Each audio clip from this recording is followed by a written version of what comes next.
out a change of cars to that land of milk and honey. There was free land, too. The Homestead Act opened millions of acres of prairie to anyone who could prove up on it. Uncle Sam bet them 160 acres of land that they couldn't live on it for 8 months. But most of them said they built their homes of sod. Nebraska marble, they called it. And they fueled their fires with buffalo chips. Life wasn't easy for these sodbusters. For a pioneer woman, it could be a long day. Rose about 5, got my housework done, baked 6 more loaves of bread, made a kettle of mush, put my clothes away and set my house in order. 9 o'clock p.m. was delivered of another son.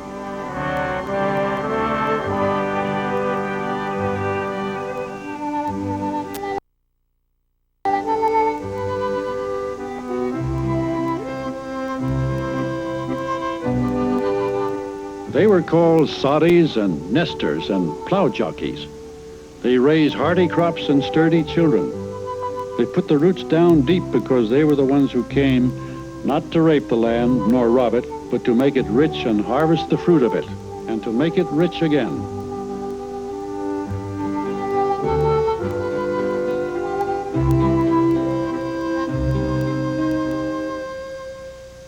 They had unraveled the Devil's Hat Band to make barbed wire, and they fenced off the West with it. Finally, there was no more free land left except for a corner of Oklahoma territory. It had been given to the Indians for their proposed state of Sequoia, but that didn't matter much. It was opened up for settlement by anyone who could get there, except Indians. The last unassigned lands in the West were thrown up for grabs.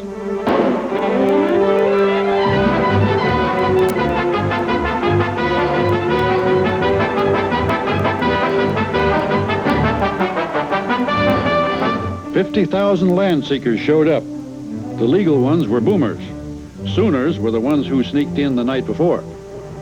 Many were speculators who staked out claims not to settle on, but to sell. Claims are protected here in 2 ways, they said, by lever action and by legal action. But Winchester litigation was nearly out of style. Law was the thing in Oklahoma, and if possession was 9 points of it, that other 1 point kept plenty of lawyers doing a land office business.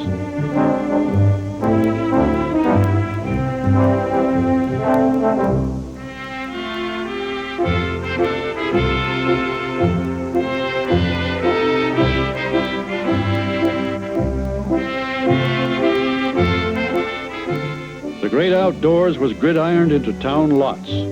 The people of the wide open spaces had used up the land and started to huddle together.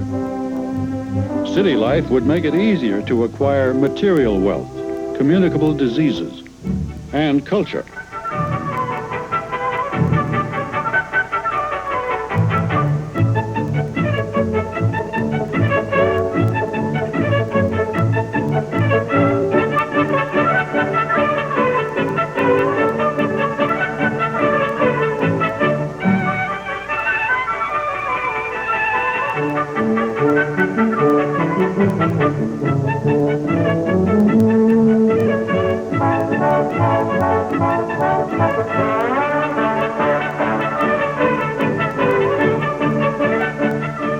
Education had never been unvalued west of the Missouri, but now it was no longer rude and occasional, and communities boasted of their schools with all the brag they used to reserve for their saloons.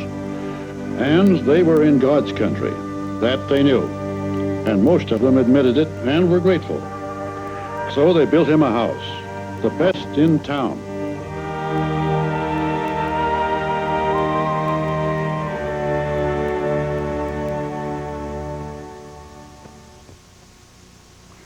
They did what they set out to do. They made it a fit country to raise kids in. And when they did that, the westward movement was over. At one time, 1 out of every 100 Americans was involved in the opening of the West. There was glory in what they did. Just in getting there, there was glory. But there was tragedy, too, because someone was there first.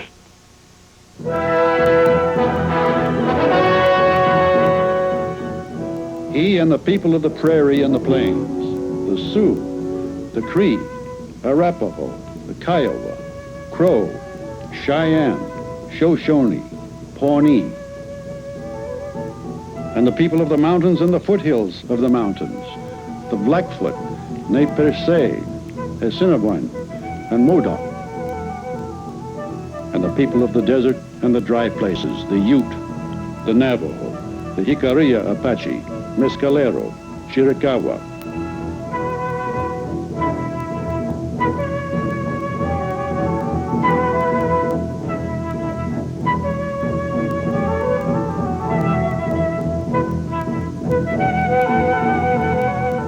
And they looked across the land and they saw that it grew sweet grass, and it wore the buffalo for a robe. Then the destroyers came and turned it into a slaughterhouse. Skinners took the hides by the 1,000 ton and left the meat to rot. The meat hunters came, took only the tongue and the hump, and left the rest to rot. Then the sportsmen, they killed and left it all to rot. And when there was nothing left, the Indian wondered whose bones next would be gathered by the scavengers. And the soldiers came and wondered the same thing. They drew down $13 a month and sang, "We're marching off for Sitting Bull, and this is the way we go. 40 miles a day on beans and hay in the regular army-o."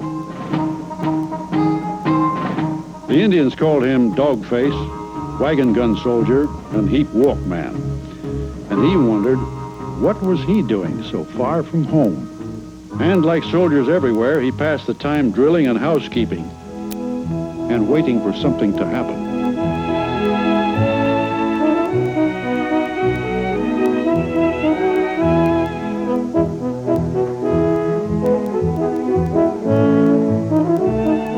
And the officers. One of them said, "Because she married a pair of pumpkin rind shoulder straps with no influence in the War Department, my wife must share my exile in the middle of a Sahara at the bottom of the promotion list." The officers and men of the frontier departments heroically enforced the treaties of a civilian Indian bureau they despised for its stupidity and corruption.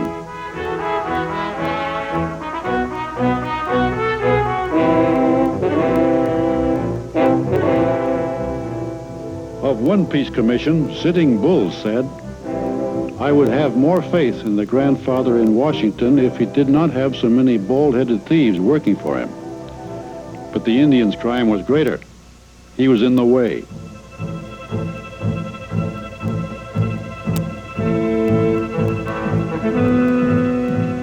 I was born on the prairie where the winds blew free and there was nothing to break the light of the sun. Although you say go to another country, I am here, and here is where I'm going to be. Why do you shut us up on a reservation? We want peace, but let us go wherever we please, as the Americans do.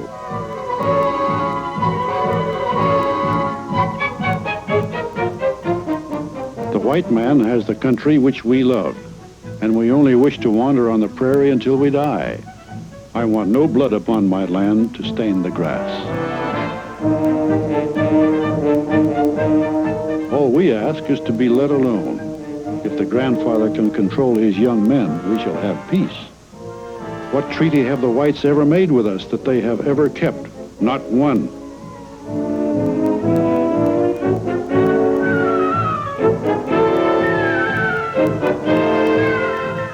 Tell the grandfather at Washington not to let the white man come into our country. That is what they promised in their treaty.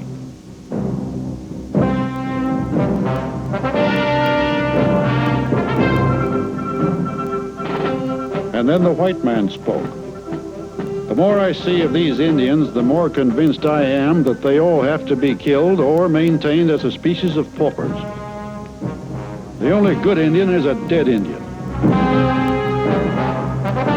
Kill all, scalp all, little and big. Nits make lice." When the Indian spoke again, he said, "The whites want war, and we will give it to them."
longest war was over, the 28-year war.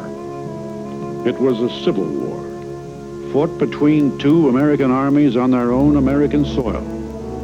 Where they had fought, the grass grew richer. New Ulm, Sand Creek, the Washita, the Rosebud, Salt River Canyon, the Little Bighorn, Slim Buttes, Big Hole, Wounded Knee. But the war was over long before the last battle, when a gallant Indian warrior said, "I am tired of fighting. Our chiefs are all killed. The old men are all dead. The little children are freezing to death. My people have run away to the hills and have no food. No one knows where they are. I want to have time to look for my children. Maybe I shall find them among the dead. Hear me, my chiefs. I am tired. My heart is sad and sick. From where the sun now stands, I will fight no more. Forever."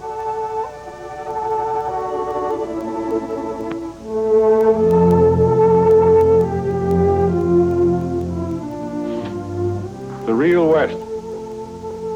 It lasted only 40 years, and then it was finished. If it's a good land and it grows good people, it's because it's been irrigated by a lot of sweat and spit and blood. Tears have fallen on it too, and a little snakehead whiskey.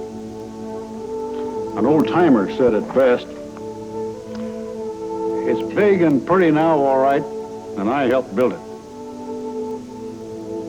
But by damn, wouldn't it be fun to tear it down and start all over again?"